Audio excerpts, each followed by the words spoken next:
Formula One cars are fast, very fast. The F1 drivers hustle these amazing creations around the most challenging racetracks in the world at astonishing speeds as they fight for victory. But just how fast are these thoroughbred racing machines, and how do they achieve such incredible speeds? Let's start by going right back to the beginning. The very first year of the Formula One World Championship was 1950, and even in those days the cars were already very quick. Giuseppe Farina's title-winning Alfa Romeo could hit a top speed of around 290 kilometers an hour or 180 miles per hour, and it could accelerate from 0 to 100 kph in just 4 seconds. But modern F1 cars can accelerate twice as quickly, doing 0 to 100 kph in just 2 seconds, and they can hit top speeds north of 360 kilometers an hour or 220 mph. In fact, the highest top speed officially recorded in Formula One was at the 2016 Mexican Grand Prix, when Flying Finn Valtteri Bottas lived up to his name and he hit 372.5 kph in his Mercedes-powered Williams FW38. And when it comes to the current generation of ground effect cars, Alex Albon holds the record, having hit 369 kph for the Williams team at the 2024 Las Vegas Grand Prix. To get an idea of how fast that is, the highest speed limit on the roads in the USA at present is 137 kph or 85 miles an hour. So F1 cars are hitting speeds more than 2.5 times the maximum USA speed limit. Just think about that the next time you're out on the freeway. But a Formula One car is capable of hitting even higher top speeds than that. To race in Formula One, the cars have to conform to all sorts of technical regulations, and they're designed to win Grand Prix around racetracks with twists and turns.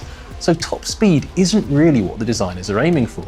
But almost 20 years ago, one F1 team decided to find out just how fast their car could really go. Honda took one of its V10 powered cars to the famous Bonneville Salt Flats in Utah, USA.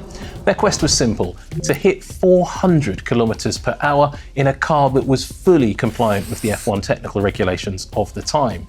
While the full rear wing was replaced by a stability fin, there was nothing in the rules that said they had to have the wing fitted, and they managed to clock up an official FIA-sanctioned Formula One land speed record of 397.360 kph, though they had hit an astonishing 413.2 kph in an unofficial test on an airstrip nearby. That record still stands to this day, and the driver at the wheel of that car can still claim to be the fastest F1 driver in history, and it's none other than the former F1 medical driver, Alan van der Merwe. So F1 cars are very fast indeed, but they're not actually the fastest single-seater racing cars in the world, at least not in a straight line. Indy cars can hit top speeds of up to 380 kph, but they're a little slower to accelerate, doing 0 to 100 kph in about 3 seconds, and they're not nearly as quick in terms of cornering. But as we've already mentioned, top speed isn't what F1 designers and engineers are aiming for. It's no good having a car that can break all the straight line speed records if it can't go around corners quickly. There are no prizes in Formula One for top speed. Lap time is what matters. So let's go back to that very first F1 season in 1950 and take a look at the Monaco Grand Prix. The great Juan Manuel Fangio won the race, setting a fastest lap of 1 minute and 51 seconds on his way to victory. At this year's race, winner Lando Norris also set the fastest lap time of the day, getting around the famous old circuit in just 1 minute 13.2 seconds. The circuit layout has been tweaked in that time. In fact, it's been made slightly longer, but that's still a reduction of almost 38 seconds in lap time. In other words, the current drivers are lapping Monaco in just 2/3 of the time it took their 1950 counterparts to do the same thing. So when it comes to lap time, we can make a direct comparison to IndyCar as well. Both F1 and IndyCar have raced at the Circuit of the Americas in Austin. Will Power took pole position in the IndyCar race for Team Penske with a time of 1 minute 46.0, giving him an average speed over the lap of 186.4 kph. Meanwhile, that super quick Finn, Valtteri Bottas, was at it again and took pole position for the Grand Prix, lapping in just 1 minute 32.0 seconds and averaging 206.4 kph in his Mercedes. So although IndyCar shaves F1 in an outright top speed battle, the F1 car is comfortably quicker over the lap. So who holds the record for the highest average lap speed in Formula 1? Well, for many years it was Keke Rosberg, Nico's dad, and he was the proud holder of that record with an average speed of 259 kph for his pole position lap at Silverstone in 1985. This legendary lap was the first time an F1 driver had smashed through the 160 mph average speed barrier.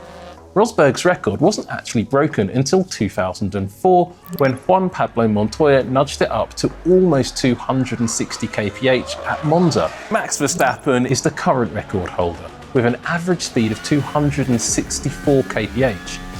Okay, look, F1 cars are fast, but how do they hit such high top speeds and lap so quickly? First of all, they're powered by some of the most advanced engines ever built. Current F1 cars have 1.6-litre turbocharged hybrid power units generating over 1,000 horsepower. And with each F1 car weighing in at 800 kilos, that gives them an astonishing power-to-weight ratio of around 1,250 horsepower per metric ton. To put that into perspective, last year the best-selling vehicle in the USA was the Ford F-Series pickup truck, which for the mid-range model had a power-to-weight ratio of 220 horsepower per ton. But to bring it back to something a little bit more F1 related, the Aston Martin Vantage safety car has a power-to-weight ratio of about 393 horsepower per ton, still less than a third of the figure that the F1 cars boast. The highly advanced, finely tuned power units that propel the cars to such speeds use an equally advanced and finely tuned fuel mixture, with each one tailored precisely for each different F1 power unit to ensure they are extracting the maximum power and speed out of the design. But it's not just raw power that gives a Formula 1 car its speed around a lap.